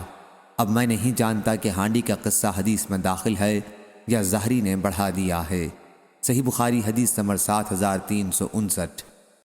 جبیر بن معطم رضی اللہ عنہ نے خبر دی کہ ایک خاتون رسول کریم صلی اللہ علیہ وسلم کے پاس آئیں تو حضرت صلی اللہ علیہ وسلم نے انہیں ایک حکم دیا۔ انہوں نے عرض کی، یا رسول اللہ صلی اللہ علیہ وسلم، اگر میں آپ کو نہ پاؤں پھر کیا کروں گی؟ حضرت صلی اللہ علیہ وسلم نے فرمایا کہ جب مجھے نہ پانا تو ابو بکر رضی اللہ عنہ کے پاس جانا۔ حمیدی نے ابراہیم بن سعد سے یہ اضافہ کیا کہ غالباً خاتون کی مراد وفات تھی۔ امام بخاری نے کہا، حمیدی نے اس روایت میں ابراہیم بن سعد سے اتنا بڑھایا ہے کہ آپ کو نہ پاؤں اس سے مراد یہ ہے کہ آپ کی وفات ہو جائے۔ صحیح بخاری حدیث نمبر 7360۔ حمید بن عبد الرحمن نے خبر دی، انہوں نے معاویہ رضی اللہ عنہ سے سنا، وہ مدینے میں قریش کی ایک جماعت سے حدیث بیان کر رہے تھے۔ معاویہ رضی اللہ عنہ نے کعب احبار کا ذکر کیا اور فرمایا، جتنے لوگ اہل کتاب سے احادیث نقل کرتے ہیں ان سب میں کعب احبار بہت سچے تھے، اور باوجود اس کے کبھی کبھی ان کی بات جھوٹ نکلتی تھی۔ یہ مطلب نہیں ہے کہ کعب احبار جھوٹ بولتے تھے۔ صحیح بخاری حدیث نمبر 7361۔ ابو ہریرہ رضی اللہ عنہ نے بیان کیا کہ اہل کتاب توریت عبرانی زبان میں پڑھتے تھے اور اس کی تفسیر مسلمانوں کے لیے عربی میں کرتے تھے، تو رسول اللہ صلی اللہ علیہ وسلم نے فرمایا کہ اہل کتاب کی نہ تصدیق کرو اور نہ ان کی تکذیب کرو، کیونکہ ہم ایمان لائے اللہ پر اور اس پر جو ہم پر نازل ہوا اور جو ہم سے پہلے تم پر نازل ہوا، آخر آیت تک جو سورہ بقرہ میں ہے۔ صحیح بخاری حدیث نمبر 7362۔ حضرت عبداللہ بن عباس رضی اللہ عنہ نے بیان کیا کہ تم اہل کتاب سے کسی چیز کے بارے میں کیوں پوچھتے ہو جبکہ تمہاری کتاب جو رسول اللہ صلی اللہ علیہ وسلم پر نازل ہوئی وہ تازہ بھی ہے اور محفوظ بھی، اور تمہیں اس نے بتا بھی دیا ہے کہ اہل کتاب نے اپنا دین بدل ڈالا اور اللہ کی کتاب میں تبدیلی کر دی اور اسے اپنے ہاتھ سے خود بنا کر لکھا اور کہا کہ یہ اللہ کی طرف سے ہے تاکہ اس کے ذریعے دنیا کا تھوڑا سا مال کما لیں۔ تمہارے پاس قرآن و حدیث کا جو علم ہے وہ تمہیں ان سے پوچھنے سے منع کرتا ہے، واللہ میں تو نہیں دیکھتا کہ اہل کتاب میں سے کوئی تم سے اس کے بارے میں پوچھتا ہو جو تم پر نازل کیا گیا ہو۔ صحیح بخاری حدیث نمبر 7363۔ جندب بن عبداللہ بجلی رضی اللہ عنہ نے بیان کیا کہ رسول اللہ صلی اللہ علیہ وسلم نے فرمایا، جب تک تمہارے دل ملے رہیں قرآن پڑھو، اور جب تم میں اختلاف ہو جائے تو اس سے دور ہو جاؤ۔ صحیح بخاری حدیث نمبر 7364۔ حمام بن یحییٰ بصری نے بیان کیا، کہا ہم سے ابو عمران جونی نے اور ان سے جندب بن عبداللہ رضی اللہ عنہ نے کہ رسول اللہ صلی اللہ علیہ وسلم نے فرمایا، جب تک تمہارے دلوں میں اتحاد و اتفاق ہو قرآن پڑھو، اور جب اختلاف ہو جائے تو اس سے دور ہو جاؤ۔ اور یزید بن ہارون واسطی نے ہارون عور سے بیان کیا، ان سے ابو عمران نے بیان کیا، ان سے جندب رضی اللہ عنہ نے نبی کریم صلی اللہ علیہ وسلم سے بیان کیا۔ صحیح بخاری حدیث نمبر 7365۔ ابن عباس رضی اللہ عنہ نے بیان کیا کہ جب حضرت صلی اللہ علیہ وآلہ وسلم کی وفات کا وقت قریب آیا تو گھر میں بہت سے صحابہ رضی اللہ عنہم موجود تھے، جن میں عمر بن خطاب رضی اللہ عنہ بھی تھے۔ اس وقت آپ نے فرمایا، کیا میں تمہارے لیے ایک ایسا مکتوب لکھ دوں کہ اس کے بعد تم کبھی گمراہ نہ ہوگے؟ عمر رضی اللہ عنہ نے کہا، حضرت صلی اللہ علیہ وسلم تکلیف میں مبتلا ہیں، تمہارے پاس اللہ کی کتاب ہے اور یہی ہمارے لیے کافی ہے۔ گھر کے لوگوں میں بھی اختلاف ہو گیا اور آپس میں بحث کرنے لگے۔ ان میں سے بعض نے کہا کہ حضرت صلی اللہ علیہ وسلم کے قریب لکھنے کا سامان کر دو، وہ تمہارے لیے ایسی چیز لکھ دیں گے کہ اس کے بعد تم گمراہ نہیں ہوگے۔ اور بعض نے وہی بات کہی جو عمر رضی اللہ عنہ کہہ چکے تھے۔ جب حضرت صلی اللہ علیہ وسلم کے پاس لوگ اختلاف و بحث زیادہ کرنے لگے تو آپ نے فرمایا کہ میرے پاس سے ہٹ جاؤ۔ عبید اللہ نے بیان کیا کہ ابن عباس رضی اللہ عنہ کہا کرتے تھے کہ سب سے بھاری مصیبت تو وہ تھے جو رسول کریم صلی اللہ علیہ وسلم اور اس نوشت لکھوانے کے درمیان حائل ہوئے، یعنی جھگڑا اور شور۔ صحیح بخاری حدیث نمبر 7366۔ عطا نے خبر دی، انہوں نے جابر رضی اللہ عنہ سے سنا، اس وقت اور لوگ بھی ان کے ساتھ تھے۔ انہوں نے بیان کیا کہ رسول اللہ صلی اللہ علیہ وسلم کے صحابہ رضی اللہ عنہم نے حضرت صلی اللہ علیہ وسلم کے ساتھ خالص حج کا احرام باندھا اور اس کے ساتھ عمرے کا نہیں باندھا۔ عطا نے بیان کیا کہ جابر رضی اللہ عنہ نے کہا کہ پھر حضرت صلی اللہ علیہ وسلم 4 ذی الحج کی صبح کو آئے، اور جب ہم بھی حاضر ہوئے تو آپ نے ہمیں حکم دیا کہ ہم حلال ہو جائیں، اور آپ نے فرمایا کہ حلال ہو جاؤ اور اپنی بیویوں کے پاس جاؤ۔ عطا نے بیان کیا اور ان سے جابر رضی اللہ عنہ نے کہ ان پر یہ ضروری نہیں قرار دیا بلکہ صرف حلال کیا۔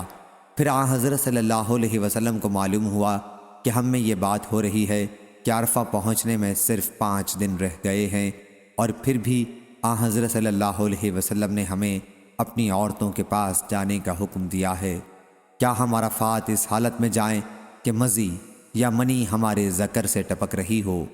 عطا نے کہا کہ جابر رضی اللہ عنہ نے اپنے ہاتھ سے اشارہ کیا کہ اس طرح مزی ٹپک رہی ہو، اس کو ہلایا۔ پھر حضرت صلی اللہ علیہ وسلم کھڑے ہوئے اور فرمایا، تمہیں معلوم ہے کہ میں تم میں اللہ سے سب سے زیادہ ڈرنے والا ہوں، تم میں سب سے زیادہ سچا ہوں اور سب سے زیادہ نیک ہوں، اور اگر میرے پاس ہدی قربانی کا جانور نہ ہوتا تو میں بھی حلال ہو جاتا، بس تم بھی حلال ہو جاؤ۔ اگر مجھے وہ بات پہلے سے معلوم ہو جاتی جو بعد میں معلوم ہوئی تو میں قربانی کا جانور ساتھ نہ لاتا۔ چنانچہ ہم حلال ہو گئے اور ہم نے حضرت صلی اللہ علیہ وسلم کی بات سنی اور آپ کی اطاعت کی۔ صحیح بخاری حدیث نمبر 7367۔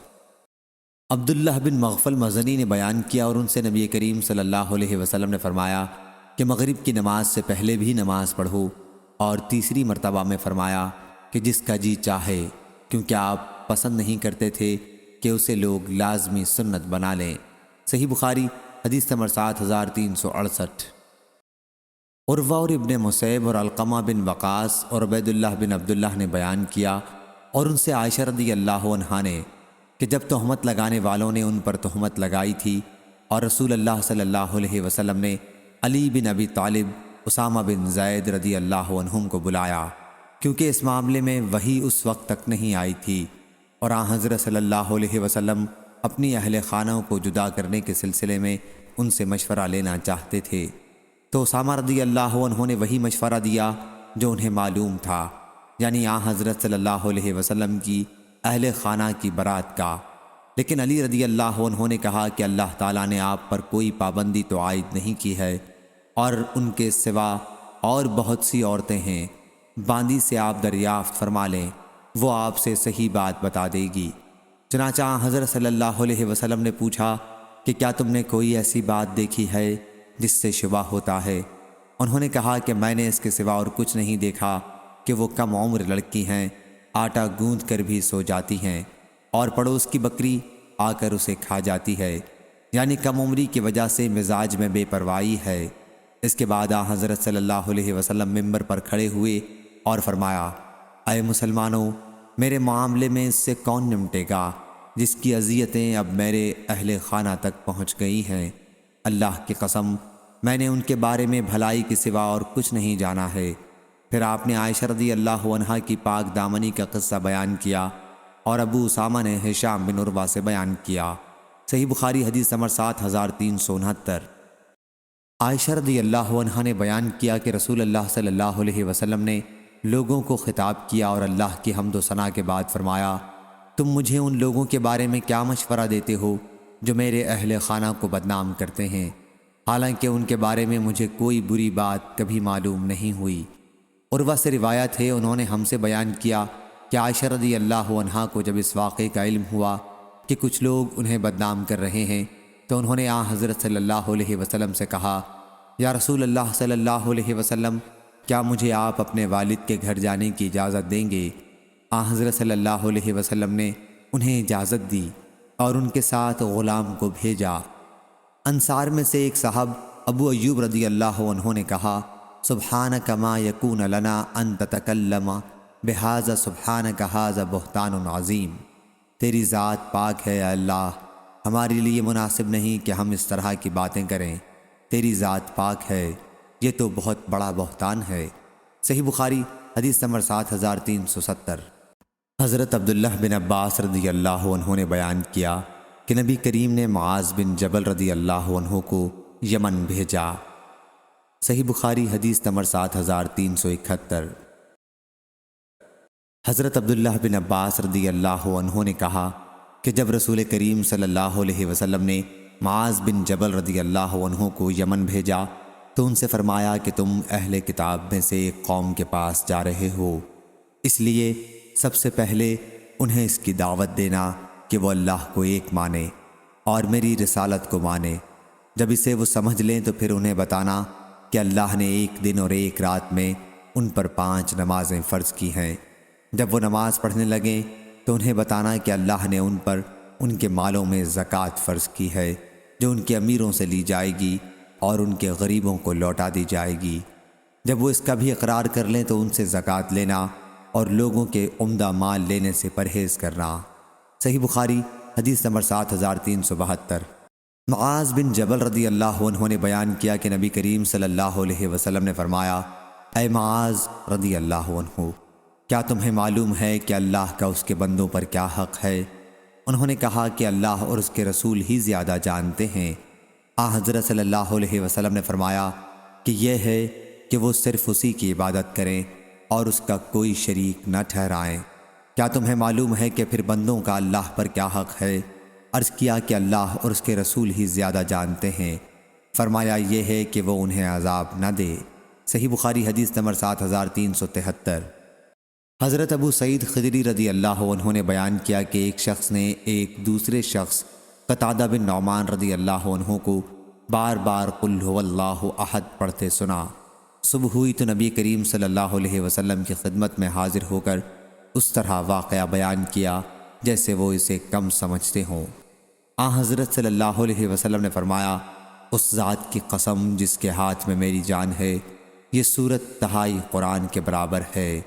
اسماعیل بن جعفر نے امام مالک سے یہ بڑھایا کہ ان سے عبد الرحمن نے، ان سے ان کے والد نے اور ان سے ابو سعید خدری رضی اللہ عنہ نے کہا کہ مجھے میرے بھائی قتادہ بن نعمان رضی اللہ عنہ نے خبر دی نبی کریم صلی اللہ علیہ وسلم سے۔ صحیح بخاری حدیث نمبر 7374۔ ابن وہب نے بیان کیا، ان سے عمرو نے، ان سے ابن ابی ہلال نے اور ان سے ابو رجال محمد بن عبد الرحمن نے، ان سے ان کی والدہ عمرہ بنت عبد الرحمن نے، وہ ام المومنین عائشہ رضی اللہ عنہا کی پرورش میں تھیں۔ انہوں نے عائشہ رضی اللہ عنہا سے بیان کیا کہ نبی کریم صلی اللہ علیہ وسلم نے ایک صاحب کو ایک مہم پر روانہ کیا۔ وہ صاحب اپنے ساتھیوں کو نماز پڑھاتے تھے اور نماز میں ختم قل هو اللہ احد پر کرتے تھے۔ جب لوگ واپس آئے تو اس کا ذکر حضرت صلی اللہ علیہ وسلم سے کیا۔ حضرت صلی اللہ علیہ وسلم نے فرمایا کہ ان سے پوچھو کہ وہ یہ طرز عمل کیوں اختیار کیے ہوئے تھے۔ چنانچہ لوگوں نے پوچھا تو انہوں نے کہا کہ وہ ایسا اس لیے کرتے تھے کہ یہ اللہ کی صفت ہے اور میں اسے پڑھنا عزیز رکھتا ہوں۔ حضرت صلی اللہ علیہ وسلم نے فرمایا کہ انہیں بتا دو کہ اللہ بھی انہیں عزیز رکھتا ہے۔ صحیح بخاری حدیث نمبر 7375۔ جریر بن عبداللہ رضی اللہ عنہ نے بیان کیا کہ رسول اللہ صلی اللہ علیہ وسلم نے فرمایا، جو لوگوں پر رحم نہیں کھاتا اللہ بھی اس پر رحم نہیں کھاتا۔ صحیح بخاری حدیث نمبر 7376۔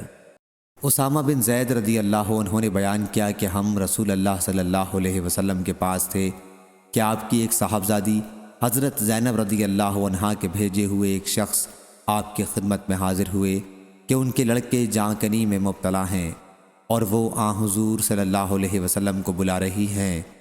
حضرت صلی اللہ علیہ وسلم نے ان سے فرمایا کہ تم جا کر انہیں بتا دو کہ اللہ ہی کا سب مال ہے، جو چاہے لے لے اور جو چاہے دے، اور اس کی بارگاہ میں ہر چیز کے لیے ایک وقت مقرر ہے۔ پس ان سے کہو کہ صبر کریں اور اس پر صبر ثواب کی نیت سے کریں۔ صاحبزادی نے دوبارہ آپ کو قسم دے کر کہلا بھیجا کہ آپ ضرور تشریف لائیں۔ چنانچہ حضرت صلی اللہ علیہ وسلم کھڑے ہوئے اور آپ کے ساتھ سعد بن معاذ اور معاذ بن جبل رضی اللہ عنہ بھی کھڑے ہوئے۔ پھر جب آپ صاحبزادی کے گھر پہنچے تو بچہ آپ کو دے دیا گیا اور اس کی سانس اکھڑ رہی تھی جیسے پرانی مشق کا حال ہوتا ہے۔ یہ دیکھ کر حضرت صلی اللہ علیہ وسلم کی آنکھوں میں آنسو بھر آئے۔ اس پر سعد رضی اللہ عنہ نے کہا، یا رسول اللہ صلی اللہ علیہ وسلم یہ کیا ہے؟ حضرت صلی اللہ علیہ وسلم نے فرمایا کہ یہ رحمت ہے جو اللہ تعالیٰ نے اپنے بندوں کے دلوں میں رکھی ہے، اور اللہ بھی اپنے انہی بندوں پر رحم کرتا ہے جو رحم دل ہوتے ہیں۔ صحیح بخاری حدیث نمبر 7377۔ ابو موسیٰ اشعری رضی اللہ عنہ نے بیان کیا کہ نبی کریم صلی اللہ علیہ وسلم نے فرمایا، تکلیف دہ بات سن کر اللہ سے زیادہ صبر کرنے والا کوئی نہیں ہے۔ کم بخت مشرک کہتے ہیں کہ اللہ اولاد رکھتا ہے اور پھر بھی وہ انہیں معاف کرتا ہے اور انہیں روزی دیتا ہے۔ صحیح بخاری حدیث نمبر 7378۔ عبداللہ بن عمر رضی اللہ عنہ نے بیان کیا کہ نبی کریم صلی اللہ علیہ وسلم نے فرمایا، غیب کی 5 کنجیاں ہیں جنہیں اللہ کے سوا اور کوئی نہیں جانتا، اللہ کے سوا اور کوئی نہیں جانتا۔ کہ رحم مادر میں کیا ہے اللہ کے سوا اور کوئی نہیں جانتا، کہ کل کیا ہوگا اللہ کے سوا اور کوئی نہیں جانتا، کہ بارش کب آئے گی اللہ کے سوا اور کوئی نہیں جانتا، کہ کس جگہ کوئی مرے گا اور اللہ کے سوا کوئی نہیں جانتا، کہ قیامت کب قائم ہوگی۔ صحیح بخاری حدیث نمبر 7379۔ عائشہ رضی اللہ عنہا نے بیان کیا کہ اگر تم سے کوئی یہ کہتا ہے کہ محمد صلی اللہ علیہ وسلم نے اپنے رب کو دیکھا تو وہ غلط کہتا ہے، کیونکہ اللہ تعالیٰ اپنے بارے میں خود کہتا ہے کہ نظریں اس کو دیکھ نہیں سکتیں، اور جو کوئی کہتا ہے کہ حضرت صلی اللہ علیہ وسلم غیب جانتے تھے تو غلط کہتا ہے، کیونکہ خداوند تعالیٰ خود کہتا ہے کہ غیب کا علم اللہ کے سوا اور کسی کو نہیں۔ صحیح بخاری حدیث نمبر 7380۔ عبداللہ رضی اللہ عنہ نے بیان کیا کہ ہم ابتدائے اسلام میں رسول اللہ صلی اللہ علیہ وسلم کے پیچھے نماز پڑھتے تھے اور کہتے تھے السلام علی اللہ، تو آن حضرت صلی اللہ علیہ وسلم نے ہم سے فرمایا کہ اللہ تو خود ہی السلام ہے، البتہ اس طرح کہا کرو التحیات للہ والصلاوات وطیبات والسلام علیکہ ایہا النبی ورحمۃ اللہ وبرکاتہ، السلام علینا وعلی عباد اللہ الصالحین، اشہد ان لا الہ الا اللہ اشہد ان محمدا عبدہ ورسولہ۔ صحیح بخاری حدیث نمبر 7381۔ حضرت ابو ہریرہ رضی اللہ عنہ نے بیان کیا کہ نبی کریم صلی اللہ علیہ وسلم نے فرمایا اللہ قیامت کے دن زمین کو اپنی مٹھی میں لے لے گا اور آسمان کو اپنے دائیں ہاتھ میں لپیٹ لے گا، پھر فرمائے گا میں بادشاہ ہوں، کہاں ہیں زمین کے بادشاہ؟ شعیب اور زبیدی اور ابن مسافر اور اسحاق بن یحییٰ نے ظاہری سے بیان کیا اور ان سے ابو سلمہ رضی اللہ عنہ نے اسی طرح۔ صحیح بخاری حدیث نمبر 7382۔ ابن عباس رضی اللہ عنہ نے بیان کیا کہ نبی کریم صلی اللہ علیہ وسلم کہا کرتے تھے تیری عزت کی پناہ مانگتا ہوں کہ کوئی معبود تیرے سوا نہیں، تیری ایسی ذات ہے جسے موت نہیں اور جن و انس فنا ہو جائیں گے۔ صحیح بخاری حدیث نمبر 7383۔ انس رضی اللہ عنہ نے بیان کیا کہ نبی کریم صلی اللہ علیہ وسلم نے فرمایا لوگوں کو دوزخ میں ڈالا جائے گا۔ دوسری سند خلیفہ بن خیاط نے بیان کیا، کہا ہم سے یزید بن زریع نے بیان کیا، کہا ہم سے سعید بن ابی عروبہ نے، ان سے قتادہ نے، ان سے انس رضی اللہ عنہ نے۔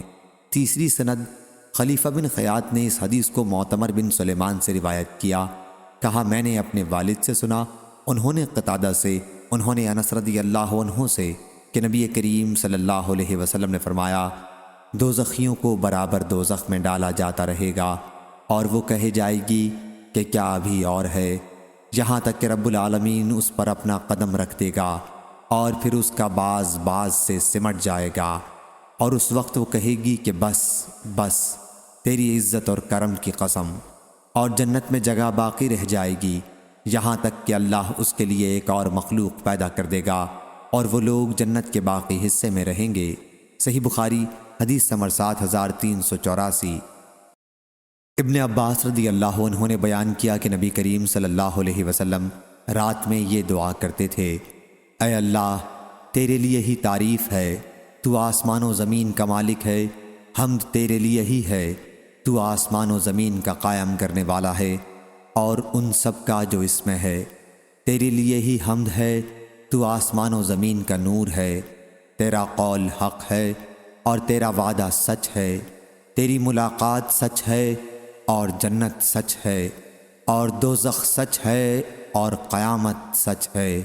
اے اللہ میں نے تیرے ہی سامنے سر جھکا دیا، میں تجھ ہی پر ایمان لایا، میں نے تیرے ہی اوپر بھروسہ کیا اور تیری ہی طرف رجوع کیا، میں نے تیری ہی مدد کے ساتھ مقابلہ کیا اور میں تجھی سے انصاف کا طلبگار ہوں، بس تو میری مغفرت کر ان تمام گناہوں میں جو میں پہلے کر چکا ہوں اور جو بعد میں مجھ سے صادر ہوں، جو میں نے چھپا رکھے ہیں اور جن کا میں نے اظہار کیا ہے۔ تو ہی میرا معبود ہے اور تیرے سوا اور کوئی معبود نہیں۔ اور ہم سے ثابت بن محمد نے بیان کیا اور کہا کہ ہم سے سفیان ثوری نے پھر یہی حدیث بیان کی اور اس میں یوں ہے کہ تو حق ہے اور تیرا کلام حق ہے۔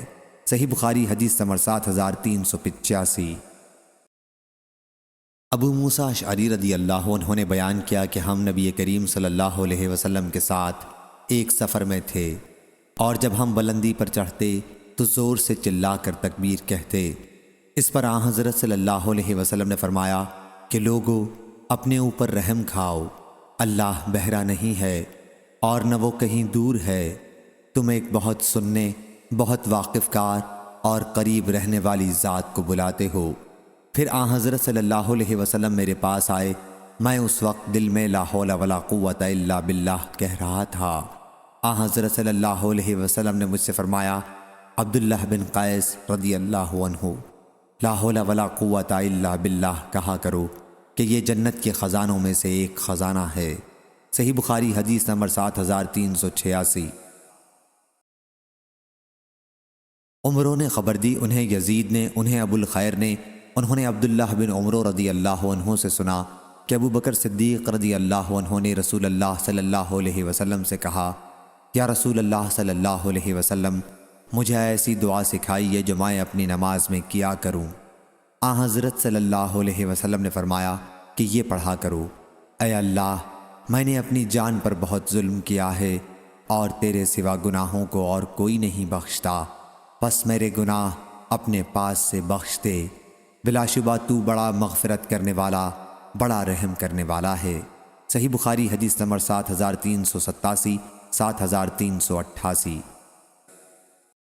عروہ نے بیان کیا اور ان سے عائشہ رضی اللہ عنہا نے بیان کیا کہ نبی کریم صلی اللہ علیہ وسلم نے فرمایا، جبرائیل علیہ السلام نے مجھے پکار کر کہا کہ اللہ نے آپ کی قوم کی بات سن لی اور وہ بھی سن لیا جو انہوں نے آپ کو جواب دیا۔ صحیح بخاری حدیث نمبر 7389۔ جابر بن عبداللہ سلمی رضی اللہ عنہ نے خبر دی، انہوں نے کہا کہ رسول اللہ صلی اللہ علیہ وسلم اپنے صحابہ رضی اللہ عنہم کو ہر مباح کام میں استخارہ کرنا سکھاتے تھے، جس طرح آپ قرآن کی سورت سکھاتے تھے۔ آپ فرماتے کہ جب تم میں سے کوئی کسی کام کا قصد کرے تو اسے چاہیے کہ فرض کے سوا 2 رکعت نفل نماز پڑھے، پھر سلام کے بعد یہ دعا کرے، اے اللہ، میں تیرے علم کے طفیل اس کام میں خیریت طلب کرتا ہوں اور تیری قدرت کے طفیل طاقت مانگتا ہوں اور تیرا فضل، کیونکہ تجھے قدرت ہے اور مجھے نہیں، تو جانتا ہے اور میں نہیں جانتا، اور تو غیوب کا بہت بہت جاننے والا ہے۔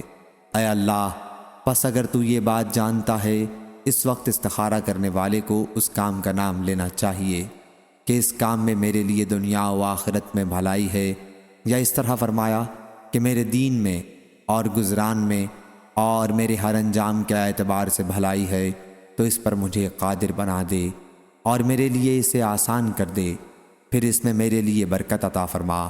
اے اللہ، اور اگر تو جانتا ہے کہ یہ کام میرے لیے برا ہے، میرے دین اور گزارے کے اعتبار سے اور میرے انجام کے اعتبار سے، تو اسے دور کر دے اور میرے لیے بھلائی مقدر کر دے جہاں بھی وہ ہو، اور پھر مجھے اس پر راضی اور خوش رکھ۔ صحیح بخاری حدیث نمبر 7390۔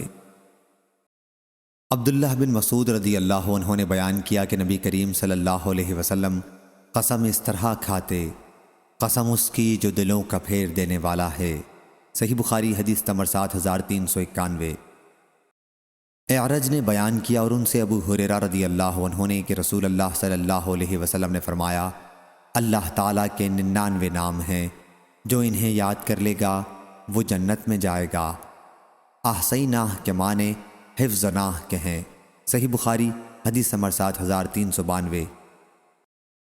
امام مالک نے بیان کیا ان سے سعید بن ابی سعید مقبری نے اور ان سے ابو ہریرہ رضی اللہ عنہ نے کہ رسول کریم صلی اللہ علیہ وسلم نے فرمایا، جو شخص اپنے بستر پر جائے تو اسے چاہیے کہ اسے اپنے کپڑے کے کنارے سے 3 مرتبہ صاف کر لے اور یہ دعا پڑھے، اے میرے رب، تیرا نام لے کر میں اپنی کروٹ رکھتا ہوں اور تیرے نام ہی کے ساتھ اسے اٹھاؤں گا، اگر تو نے میری جان کو باقی رکھا تو اسے معاف کرنا، اور اگر اسے اپنی طرف سوتے ہی میں اٹھا لیا تو اس کی حفاظت اس طرح کرنا جس طرح تو اپنے نیکوکار بندوں کی حفاظت کرتا ہے۔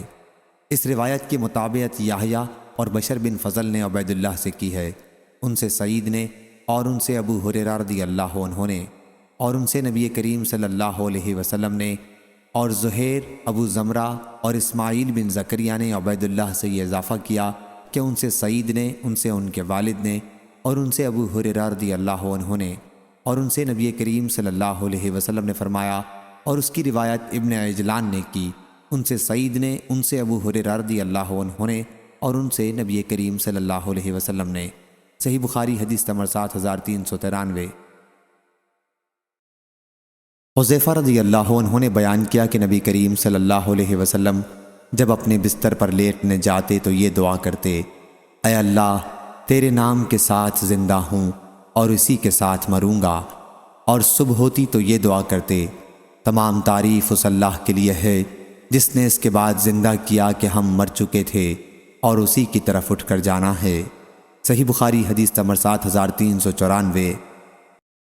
ابو ذر رضی اللہ عنہ نے بیان کیا کہ نبی کریم صلی اللہ علیہ وسلم جب رات میں لیٹنے جاتے تو کہتے ہم تیرے ہی نام سے مریں گے اور اسی سے زندہ ہوں گے، اور جب بیدار ہوتے تو کہتے تمام تعریف اس اللہ کے لیے ہے جس نے ہمیں مارنے کے بعد زندہ کیا اور اسی کی طرف جانا ہے۔ صحیح بخاری حدیث نمبر 7395۔ جریر نے بیان کیا، ان سے منصور نے، ان سے سالم نے، ان سے قریب نے اور ان سے ابن عباس رضی اللہ عنہ نے کہ رسول اللہ صلی اللہ علیہ وسلم نے فرمایا جب تم میں سے کوئی اپنی بیوی کے پاس جانے کا ارادہ کرے اور یہ دعا پڑھ لے، شروع اللہ کے نام سے، اے اللہ ہمیں شیطان سے دور رکھنا، اور تو جو بچہ عطا کرے اسے بھی شیطان سے دور رکھنا، تو اسی صحبت میں ان دونوں سے کوئی بچہ نصیب ہوا تو شیطان اسے کبھی نقصان نہیں پہنچا سکے گا۔ صحیح بخاری حدیث نمبر 7396۔ فضیل نے بیان کیا، ان سے منصور نے، ان سے ابراہیم نے، ان سے حمام نے، ان سے عدی بن حاتم رضی اللہ عنہ نے کہ میں نے نبی کریم صلی اللہ علیہ وسلم سے پوچھا کہ میں اپنے سدھائے ہوئے کتے کو شکار کے لیے چھوڑتا ہوں۔ حضرت صلی اللہ علیہ وسلم نے فرمایا کہ جب تم سدھائے ہوئے کتے کو چھوڑو اور ان کے ساتھ اللہ کا نام بھی لے لو، پھر وہ کوئی شکار پکڑیں اور اسے کھائیں نہیں تو تم اسے کھا سکتے ہو، اور جب شکار پر بن پھال کے تیر یعنی لکڑی سے کوئی شکار مارے لیکن وہ نوک سے لگ کر جانور کا گوشت چیر دے تو ایسا شکار بھی کھاؤ۔ صحیح بخاری حدیث نمبر 7397۔ ابو خالد احمر نے بیان کیا، انہوں نے کہا کہ میں نے ہشام بن عروہ سے سنا، وہ اپنے والد عروہ بن زبیر رضی اللہ عنہ سے بیان کرتے تھے کہ ان سے ام المومنین عائشہ صدیقہ رضی اللہ عنہا نے بیان کیا کہ لوگوں نے کہا یا رسول اللہ صلی اللہ علیہ وسلم وہاں کے قبیلے ابھی حال ہی میں اسلام لائے ہیں اور وہ ہمیں گوشت لا کر دیتے ہیں، ہمیں یقین نہیں ہوتا کہ ذبح کرتے وقت انہوں نے اللہ کا نام لیا تھا یا نہیں، تو کیا ہم اسے کھا سکتے ہیں؟ حضرت صلی اللہ علیہ وسلم نے فرمایا کہ تم اس پر اللہ کا نام لے کر اسے کھا لیا کرو۔ اس روایت کے مطابق محمد بن عبد الرحمن اور دراوردی اور اسامہ بن حفص نے کی ہے۔ صحیح بخاری حدیث نمبر 7398۔ انس رضی اللہ عنہ نے بیان کیا کہ نبی کریم صلی اللہ علیہ وسلم نے 2 مینڈھوں کی قربانی کی اور ذبح کرتے وقت بسم اللہ اللہ اکبر پڑھا۔ صحیح بخاری حدیث نمبر 7399۔ شعبہ نے بیان کیا، ان سے اسود بن قیس نے اور ان سے جندب رضی اللہ عنہ نے کہ وہ نبی کریم صلی اللہ علیہ وسلم کے ساتھ ذی الحج کی 10ویں تاریخ کو موجود تھے۔ آپ نے نماز پڑھائی، پھر خطبہ دیا اور فرمایا جس نے نماز سے پہلے جانور ذبح کر لیا تو اس کی جگہ دوسرا جانور ذبح کرے، اور جس نے ذبح ابھی نہیں کیا تو وہ اللہ کا نام لے کر ذبح کرے۔ صحیح بخاری حدیث نمبر 7400۔